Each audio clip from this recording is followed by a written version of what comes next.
Welcome to module 12 of database management systems.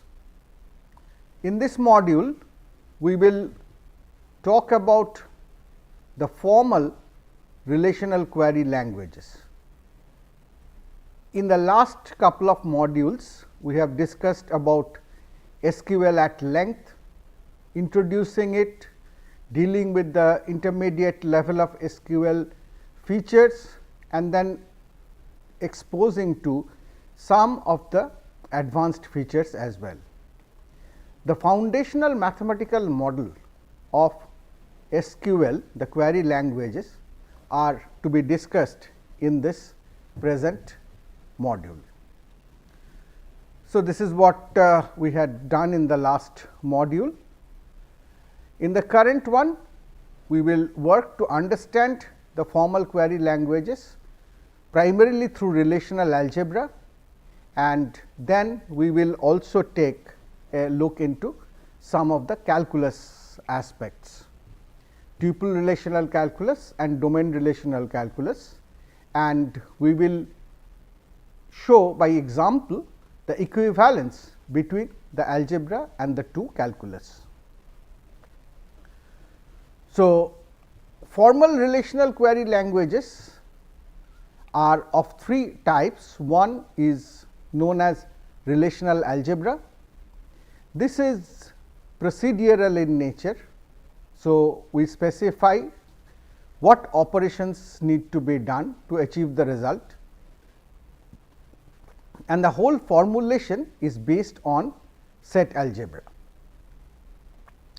The second formal query language is tuple relational calculus, which is non-procedural and is based on predicate calculus. The third one, the domain relational calculus, is a minor variant of the tuple relational calculus and is also non-procedural and predicate calculus based. So, we will start with the relational algebra. In the relational algebra, it was created by Edgar F. Codd at IBM in 1970s. So, you can see that it is quite an old formulation. It is a procedural language. It has 6 operators. We have taken a quick view of these earlier. In this module, we will look at them at length. The select, project, union, set difference, Cartesian product, and rename.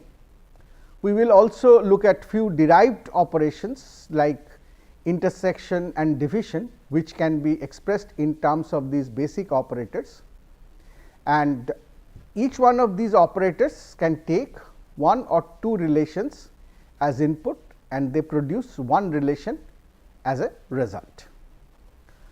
So, we start with the select operation, which you know has a notation sigma. Subscript p is a predicate. It is called the selection predicate, and within parenthesis we have a relation R on which this predicate applies. So, it is defined as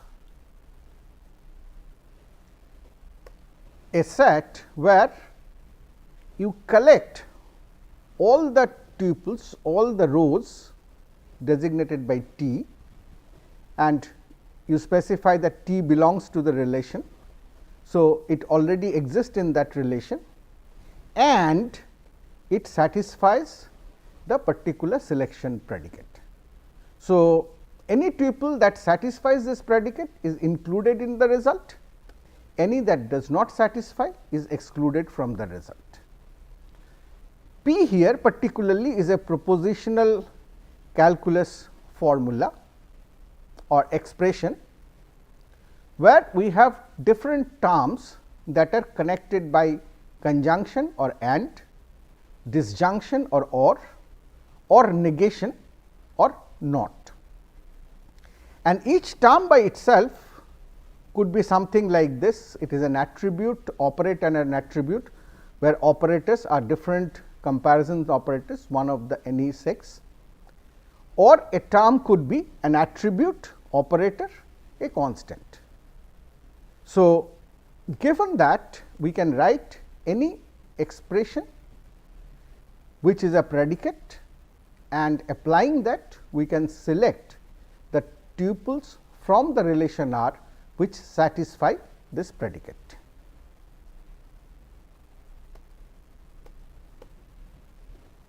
So, here we show a simple example.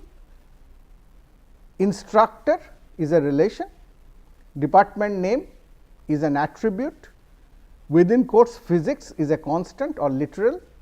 So, this selection show will select all the tuples where the attribute department name is equal to physics, and all the others will be eliminated. For reference, I have also quoted here the example that we had shown at the time of introducing relational algebra. So, you can see that here we have a more complex propositional term, propositional formula, where there are two terms, the A should equal B and D should be greater than 5. So, in the selection result, both of these conditions must be satisfied by all the tuples which feature here. So, this is the first operation that relational algebra has, the select operation. Next, we move on to the second operation, which is a project operation, where a relation can be projected in terms of a number of attributes. So, pi is the notation, R again is the relation, and the subscripted A1, A2, Ak are k attribute names, k has to be at least 1, and these attributes will be retained in the relation. So, the result is defined as the relation of k columns by erasing all the columns of R which are not listed amongst this A to k. Naturally, if you erase some columns, it is possible that two rows that were distinct in those columns, but are identical in A1 to Ak feature in the relation. Since every relation is a set, no two copies of the same tuple are allowed. So, the duplicate rows will be removed from the result. Remind you, this is in contrast to what SQL does by default, where duplicates or multi-sets are allowed by default. Here we are talking about the formal relational algebra, where it is purely set theoretic. So, duplicate rows on projection will be removed from the result.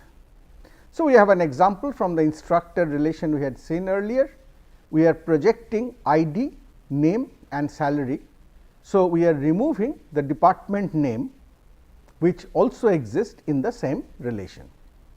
And as a reference, you can see the example that we had seen earlier while introducing the relational algebra, where projection is done from 3 columns A, B, C into 2 columns A and C, and this results in two rows which are identical, and therefore, in the final result one of those, the duplicate one, is removed. Moving on, the third operation is quite simple. It is set theoretic union. So, R union S, where R and S are two relations, are set of tuples which either belong to R or belongs to S or belongs to both.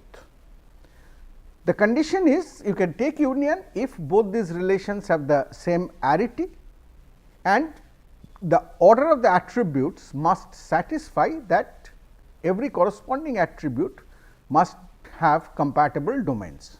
So, if I talk about the second column of R, and if we talk about the second column of S, they must be of the same type, and this must hold for all columns that the union forms, that is all columns of R as well as S.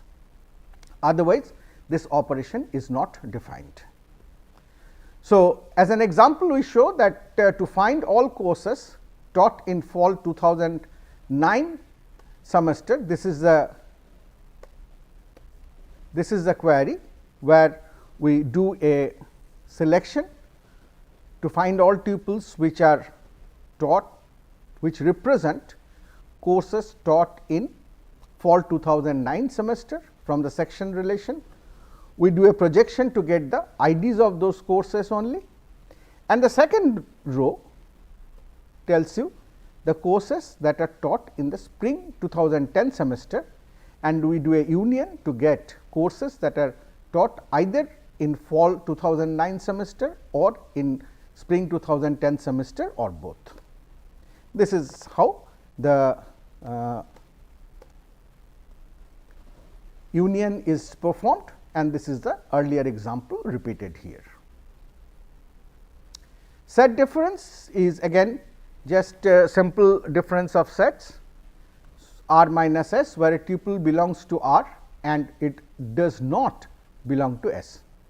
So, you remove all the tuples belonging to S that exist in R to get R minus S. Again, they must have the compatibility of having the same arity, and attribute corresponding attribute domains must be compatible.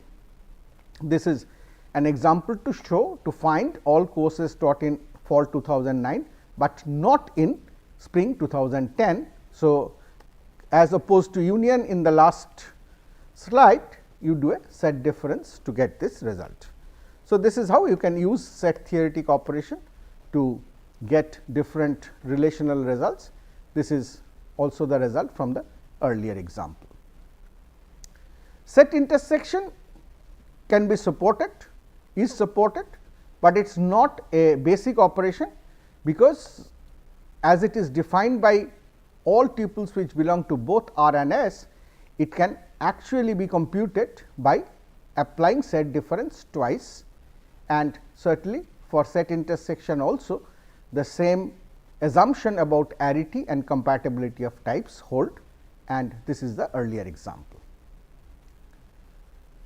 Next is Cartesian product, where we take two relations, and for the Cartesian product we juxtapose one relation with the other. So, T is a relation is a tuple from R, Q is a tuple from S, and we put them side by side to get a T Q row in the Cartesian product R cross S, which basically mean that you compute all possible combinations of tuples from R and of S. It is assumed that the attributes of R and S are disjoint, that is, the schema of R intersection schema of S is null. If the attributes are not disjoint, then we must use renaming, which we will soon see, and here is an example that we had shown earlier of R and S computing R cross S. Cartesian product is a very useful operation, particularly for computing join, as we have seen in SQL already. Rename operation basically allows you to rename some expression attribute into another. So, the operator is row, and you have an expression to which you give the name x, and that is how the renaming of you can have multiple attributes of x as well. Division is another operator in relational algebra that can be applied between two relations, but it is a derived operation. So, it says that if I have, so let me just show you by a little bit of sketch, that if I have two relations which R, which has a set of attributes z, and S, which has a set of attribute x, such that actually the set z is a superset of x. So, z has more attributes, the relation R has more attributes. So, if you take the difference of attributes between z and x and call it y, then we are interested what happens on these remaining set of attributes y. So, this is what we have, this is my x set of attributes, this is where x occurs, this difference is y, this whole set is z. Now, in this what we want is we want to in the output we want a relation having only the y attributes, such that for every tuple in that relation, if I consider all the tuples of S, then their cross product must be a part of R. So, for every tuple here, if there are say 4 tuples here, a tuple here must have all these 4 tuples along with it in the result. If it does not have any one or more of them, then that tuple will not feature in the final result. So, the result of a division is a relation T y that include tuple T if tuples T r, that is the part of the tuple that appear in R, and on that, on the y part, the difference part, it matches, so that you have that T r x is equal to T s, where T s actually exists in S. This must happen for all tuples in S.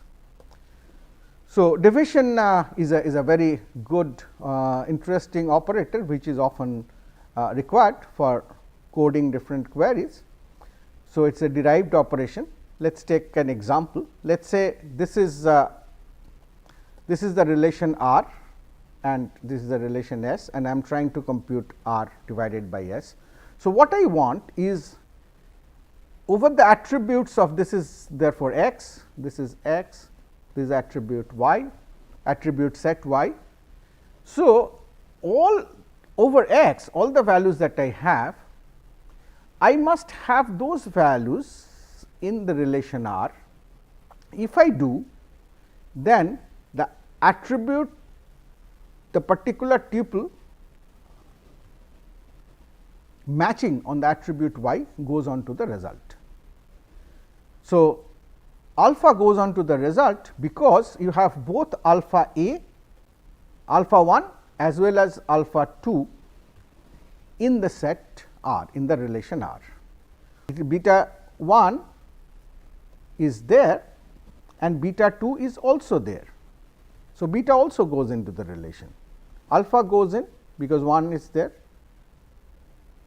2 is also there, but gamma will not go in, because I have gamma 1, but I do not have a tuple gamma 2 in R. If I had gamma 2 in R, that will go in the result. So, if I can say it again, the whole of the relation S must happen over the x attributes of R.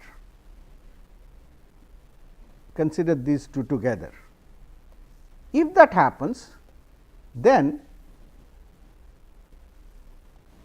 the attributes on y, the tuples would be chosen, and that is how we get the result having alpha and beta. Let us look at one more example. So, this has got R has 5 attributes, this has x has 2.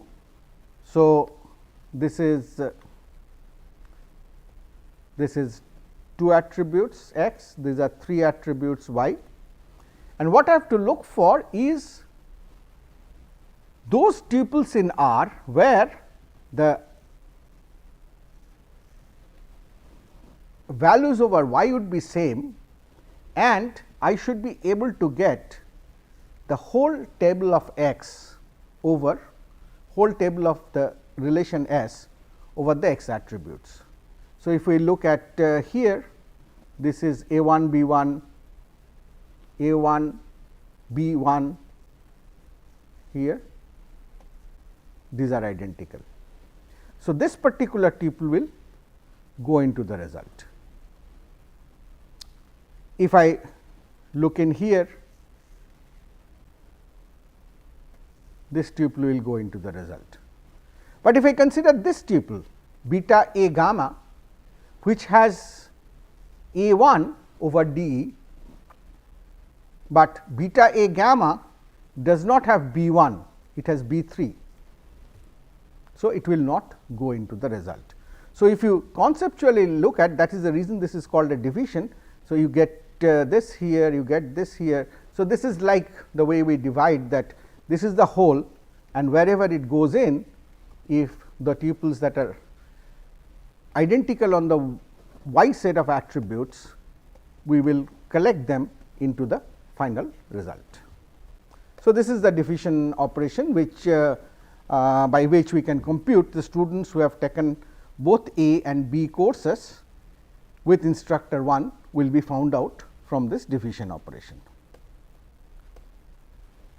So, formally speaking, a basic expression in relational algebra consists either of a relation in the database, which is a instance, or a constant relation which does not change, which is given, and then we have 6 operations of union, set difference, cross product, selection, projection and renaming that can give us all sorts of different relational algebra formula and also the derived operations, and whatever we have seen of SQL can be expressed in terms of these relational algebra formula.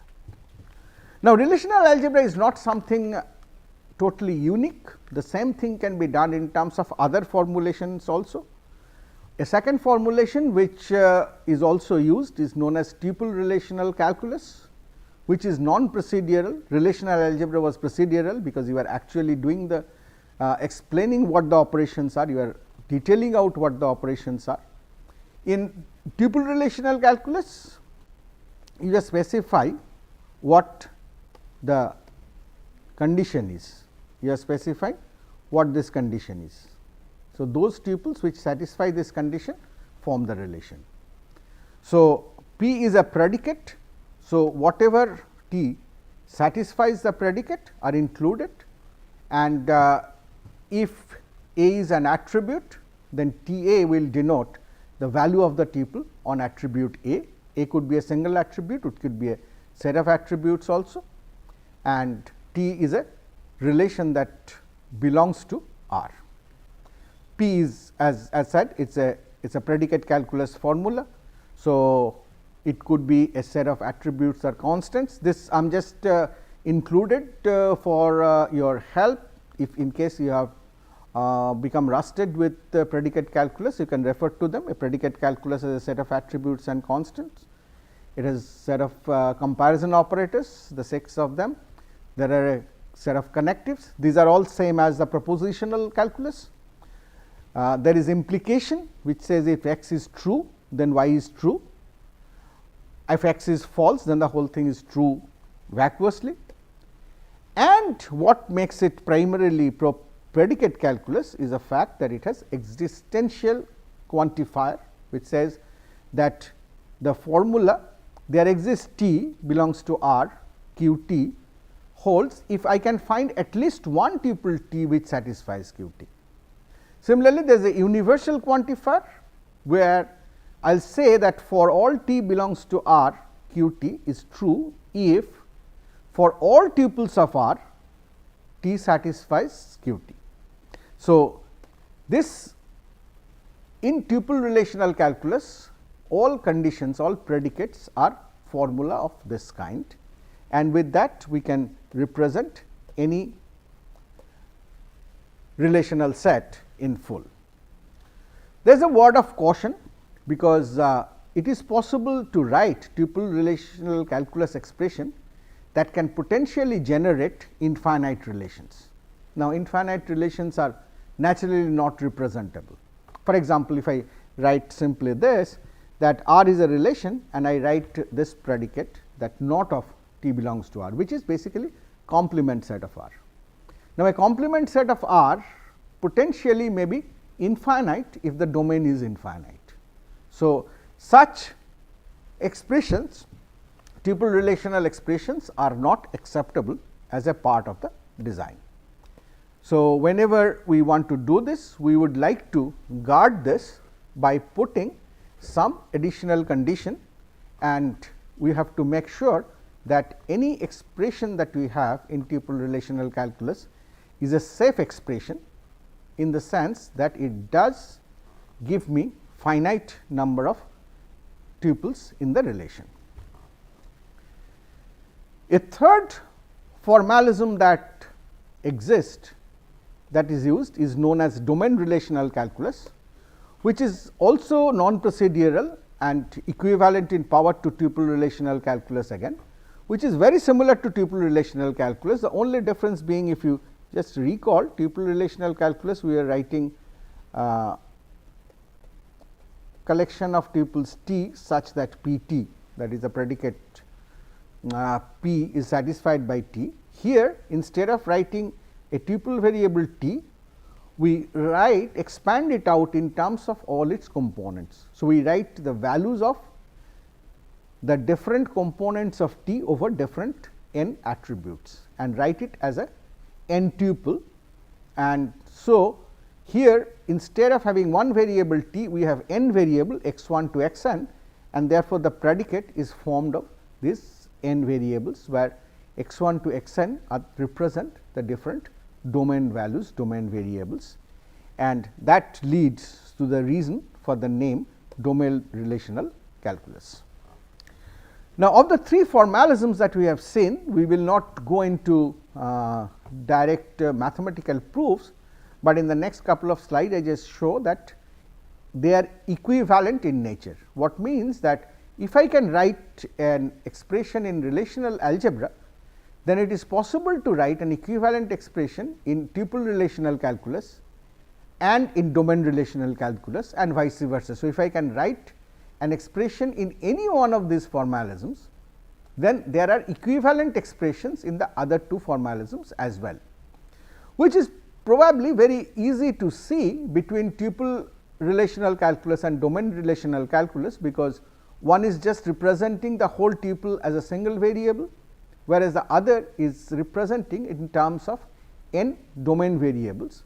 So, their equivalence is pretty much very similar, except the fact that your predicate calculus formula has to change, but it is not so obvious for the equivalence between relational algebra and the calculi.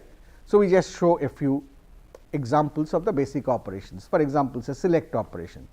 So, I am just not showing the proof, I am just giving you some example cases to show. So, relation R has two attributes A B. This is what you wanted to write in relational algebra, that you want to collect all tuples where B is equal to 17. Naturally, in tuple relational calculus, you can easily write the first condition is you are doing it on R. So, T must belong to R, and your condition is B should be 17. So, this predicate will represent the same set or the same relation as in tuple calculus. In domain calculus, there are two components A and B. So, you have to say component taken together must belong to R, and the component B must be equal to 17. So, you can see that it is pretty straightforward to see the equivalence between a relational algebra expression involving select and the corresponding tuple calculus or domain calculus expressions. This is through an example, but you can certainly easily generalize this as a proof. Similarly, for projection, if we do a projection on A, then all that we are trying to do is we are trying to create a new relation where only the A attribute exists. So, in the tuple T, the A attribute exists, and if I have projected and got this tuple T, then in my original relation R, there must be some tuple P such that on the attribute A they match, they are same. So, it is the same thing in relational algebra, we said that keep A and erase everything else. Here we are saying that if we have been able to get a tuple T which has a value T A, then there must be a tuple P in R which has the same value over the same attribute. So, this condition is equivalent representative of the projection, and the same thing can be written in domain calculus. You can go through it carefully and convince yourself. You can combine these as in the relational algebra as well as in tuple calculus. So, here you apply one operation and then the other one, selection then projection.